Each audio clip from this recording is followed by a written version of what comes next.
little words can go a long way of treating somebody with respect, dignity, or humanity.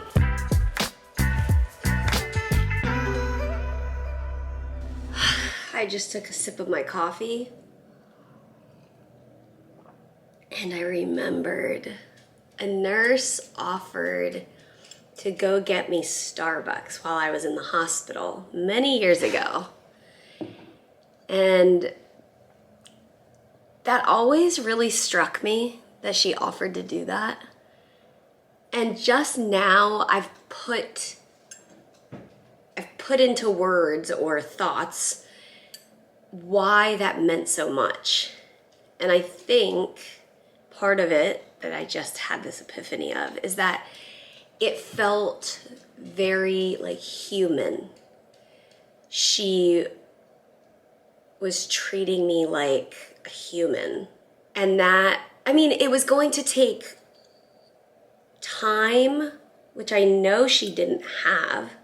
Maybe she was already going there for a break, maybe.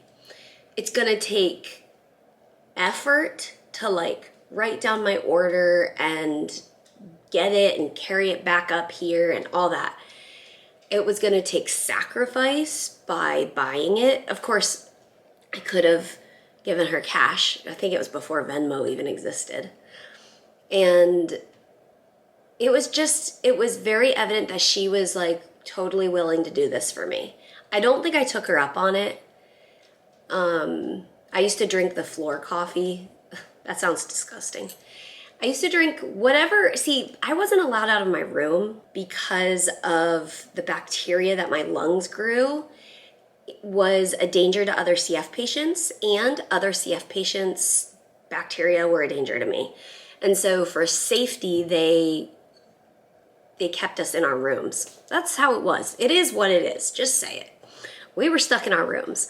And so if you ever needed like an x-ray or something and you leave the room, it was like so exciting.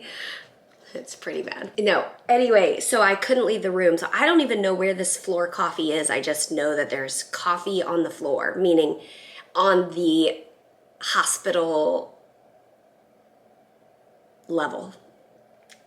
Like on whatever floor it was, level 9 or whatever.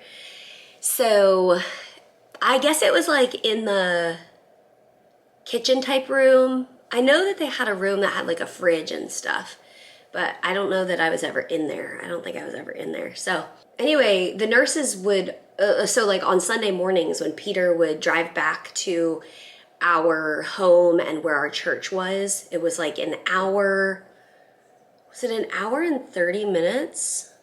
Or it was right about an hour, depending on traffic. It was a little bit more.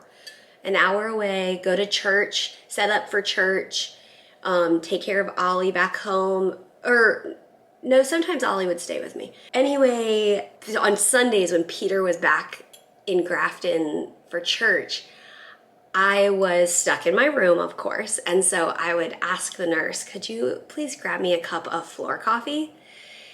And they would always do it. I can't guarantee it would be warm or it would have like enough creamer or anything like that, but I would get coffee. So anyway, I forget, I'm trying to remember the circumstances when the nurse offered to get it for me. And when I thought about that this morning, when I just took this sip of coffee, I felt like I was gonna be emotional, one.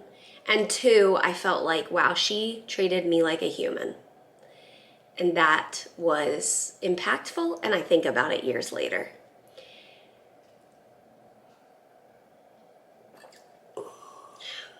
Yeah. Little actions, little words can go a long way of treating somebody with respect, dignity, or humanity. And so I think we should think about that. We should think about who can we speak to like that? Who can we acknowledge, offer something to, welcome into our home? Who can we treat like a human today? Or maybe it's yourself. Maybe you need to remind yourself that you need to be kind to yourself. This is funny timing. I just opened up Facebook after I finished that clip. My friend had just posted this little like, you know, where they put words on a picture. And it's be kind and compassionate to one another, forgiving each other just as in Christ God forgave you. Ephesians 4:32. And I just like, be kind and compassionate. That is wisdom.